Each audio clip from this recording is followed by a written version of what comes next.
Welcome back to Loners and Rebels. I'm Heidi. I'd taken a long break from genealogy, work, burnout, life in general.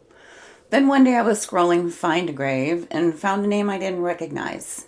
Hattie Terry, listed as my great-grandfather's first wife. That alone was a surprise.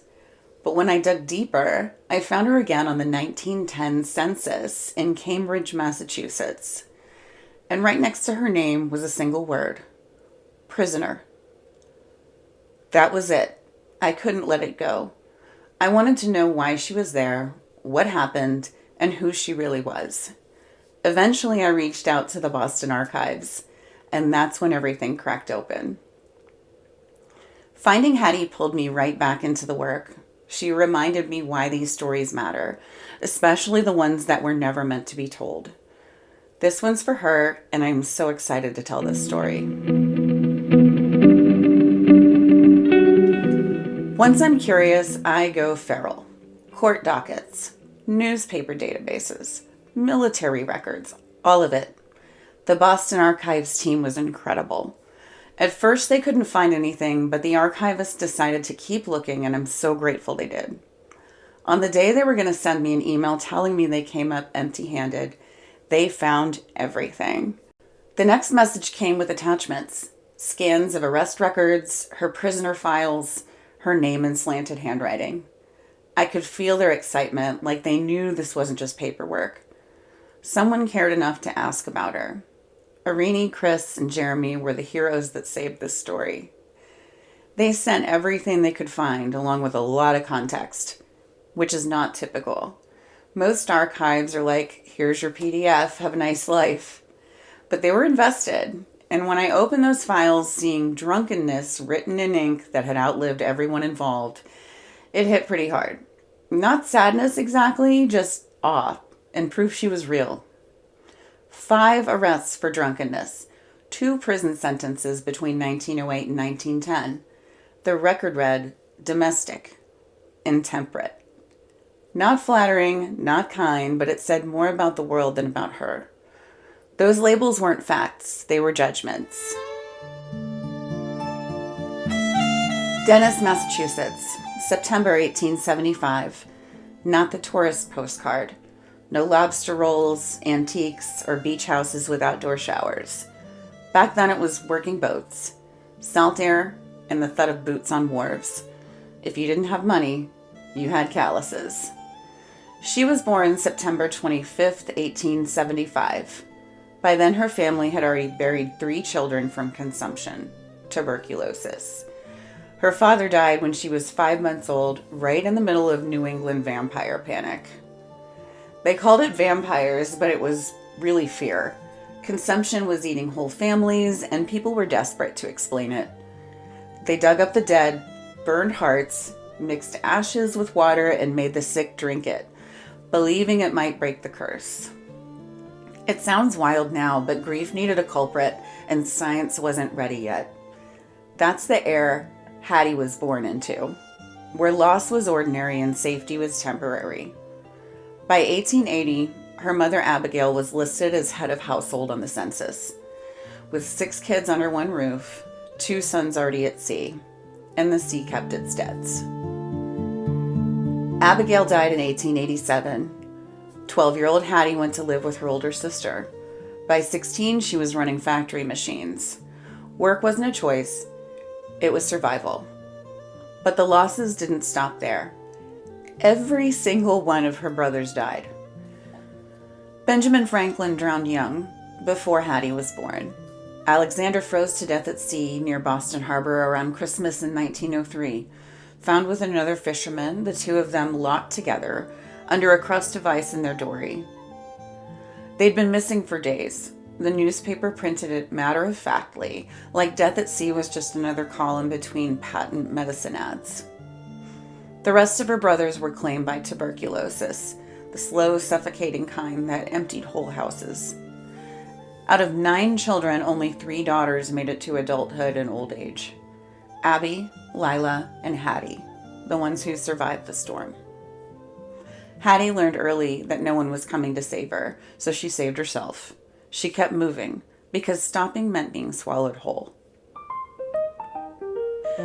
1895, Boston. She's 20. He's James Cahoon, my great-grandfather. I imagine it started like any working-class romance. Same neighborhood, same bars, a few laughs after long shifts. She wanted a steady life. He probably wanted attention. 2 years later, it was over, and it made the papers.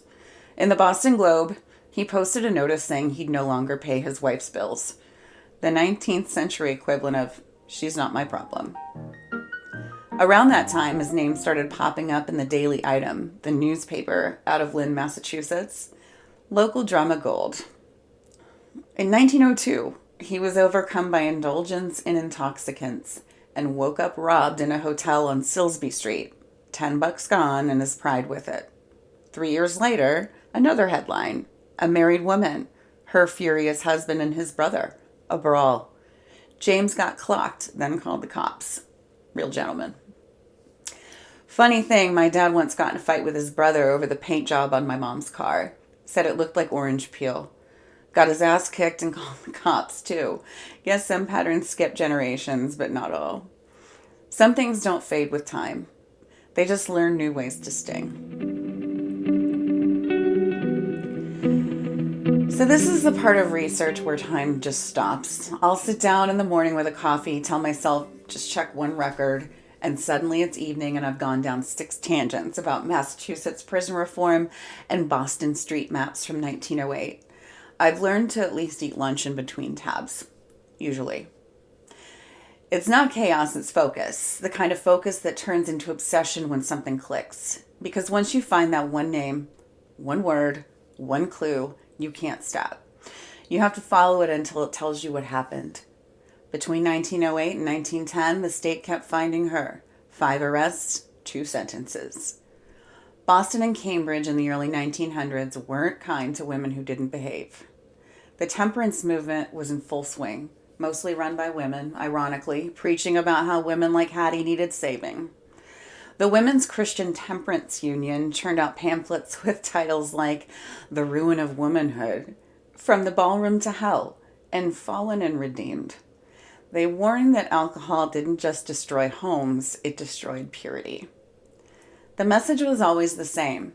A good woman stayed quiet, sober, and inside the house. A fallen one ended up like Hattie, visible, loud, and punished for it. The women's prisons were overflowing, not with violent criminals, but with women who drank, swore, or refused to stay home. Police often singled out women who were without an escort, especially if there was alcohol involved. Protective custody, they called it. You could get locked up for walking home from a bar by yourself. They call it reform. What they meant was correction. Men like James woke up with hangovers. Women like Hattie woke up behind bars. And still, she kept showing up in the records not because she wanted to be seen, but because the system wouldn't let her disappear quietly. Domestic meant she was supposed to belong somewhere, a home, a husband. Intemperate meant she failed at pretending. Men could drink themselves sideways and get called charming. Women get labeled criminals. And sometimes you didn't even need to be drunk. Just drinking alone without a chaperone was enough to get arrested in Boston then. When I saw prisoner next to her name, I just stared at the screen. My great-grandfather had been married before my great-grandmother, and his first wife went to prison in 1910. I had 1,000 questions, and no one left to ask. I don't drink anymore. 5 years now with no booze, but I get it. I still cringe at the memories from 2006 to 2020.